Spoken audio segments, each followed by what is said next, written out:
Hey, everybody. I'm so glad you decided to join us. We're starting a little bit earlier than we originally planned, but if you ever miss anything, of course, this is all going to be available later. What I wanted to cover for you today, my target today is really people who aren't usually inclined to spend time in the kitchen. So I've seen in the message threads and the group, a lot of you love to cook, which is great. If you love it, you should keep doing that.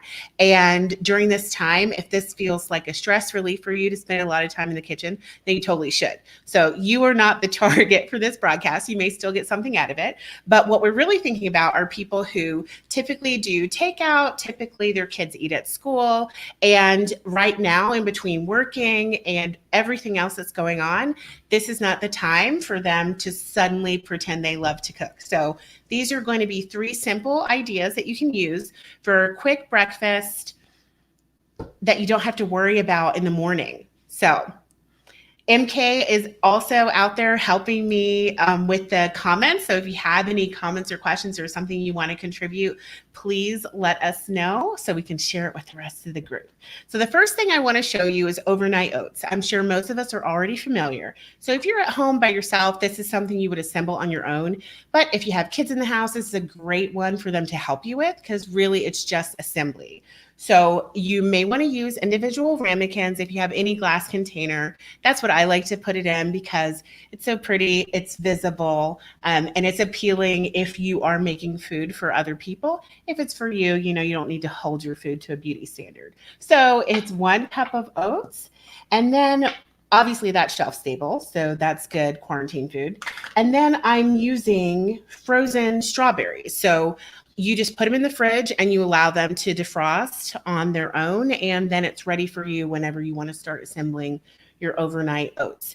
And usually these are individually frozen, so you shouldn't have to worry about struggling to get them to come apart. If you have something where it's all in one clump, that means it defrosted at some point, which is not good.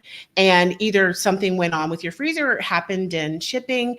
If you're still going to the store when you're buying frozen things, kind of try and feel the bag and make sure that everything is still individual. Because if there are ice crystals in there or if it's all one big clump, that means it defrosted at some point, which is not ideal for quality. And with some food products, it can be an issue for safety. So all you want to do is combine these. I would say I thought about trying to make it pretty, but honestly, I think that's too much pressure for you. This food is not going on the gram. So this is just for you, for human consumption. I washed my hands before I started broadcasting. You should do the same. Remember that we've gotten information stating that the virus can live on surfaces for a little while. So obviously we always should be washing our hands no matter what's going on, pandemic or not. But right now, you really, really want to wash your hands.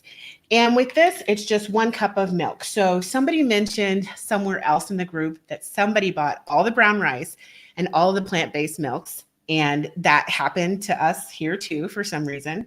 But I was able to find some whole milk that's lactose-free, so I can have it too.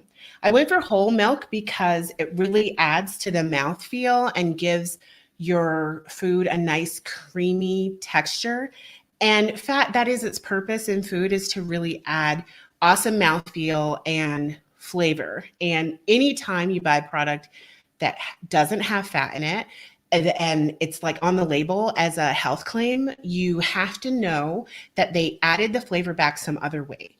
So either that's with a lot of sugar or maybe some other ingredient you don't really want a lot of either. So there's really no reason to avoid the fat unless your physician has told you to for some specific health condition you're living with. But the amount of fat that you will get in this, it's not that serious and it's delicious.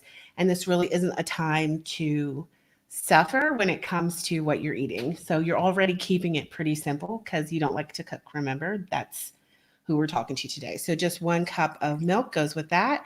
And that's literally all you have to do. You cover it, you put it in the fridge, and it'll be there for about 8 hours. Let it sit for 8 hours. It's meant to be eaten within about 24 hours, so keep that in mind. And in the morning, all you have to do is open it and eat it. So if your kids helped you with that, that would be an individual portion for them. You could set up an oatmeal, overnight oats bar and give them options like nuts that you've chopped up. Sorry, my screen went black. Nuts that you've chopped up, other fruits. So there are tons of frozen fruit at the store right now. There's blueberries, there's mangoes. Really, it's limitless. You could allow your kids to give you some input before you even go to the store. So that would be really fun. Then you can set up the bar together and assemble it together. And then in the morning, you won't have to put in a lot of time. You'll pretty much be ready to go right away.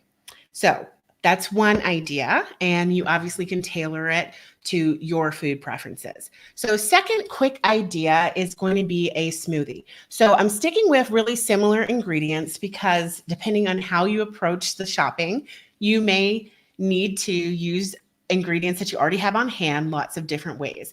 And that's always a good idea for inventory control, which I know we don't really think about inventory control in our own kitchens, but it is a thing.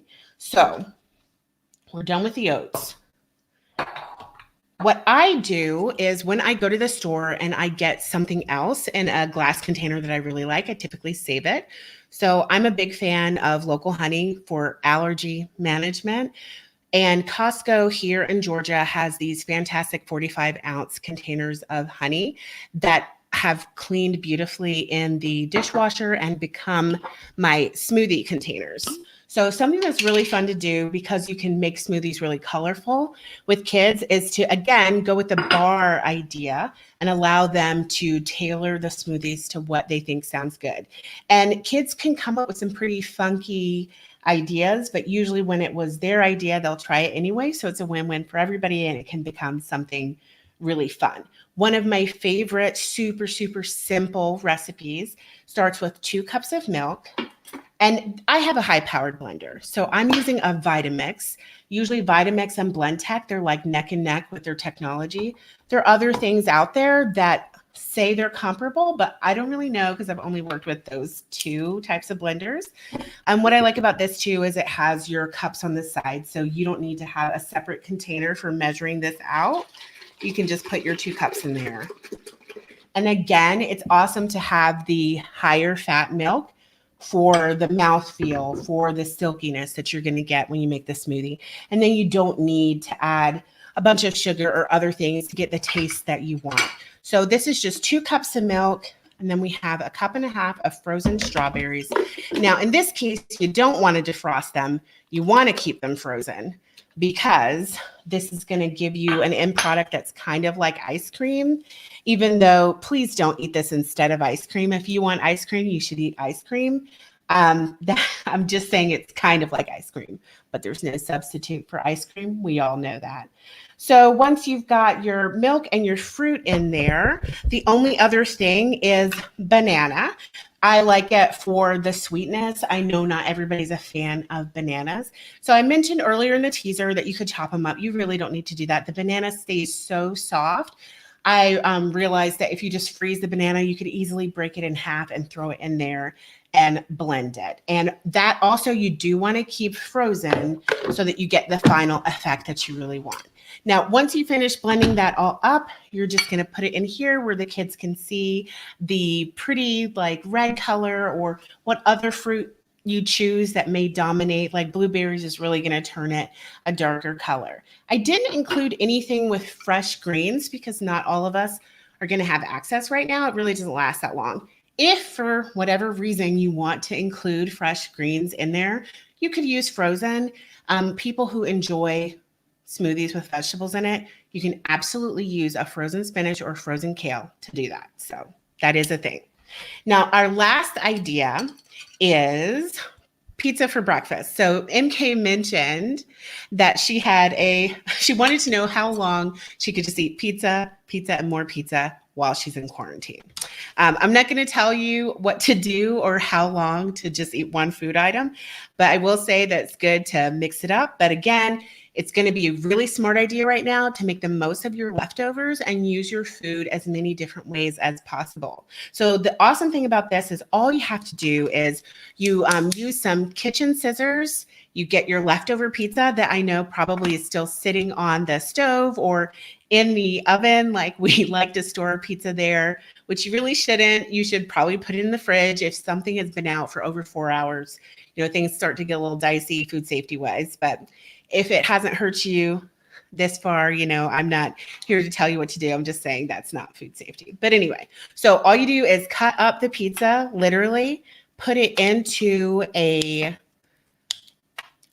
pan, and you just move all of your pizza to one side of the pan, just the same way you would if you were doing stir-fried rice. So I know you guys don't cook that much, my target audience, but just imagine it if you've never seen it before. So you move the pizza all to one side, you whisk 2 eggs, put them on the other side of the pan, and you scramble them, and then you mix it all together, and then you end up with pizza for breakfast. I figured even if you don't cook that much, everybody knows how to scramble an egg. If you don't, we'll be praying for you. And if you really do need to see that, we can totally demo that. Just let us know.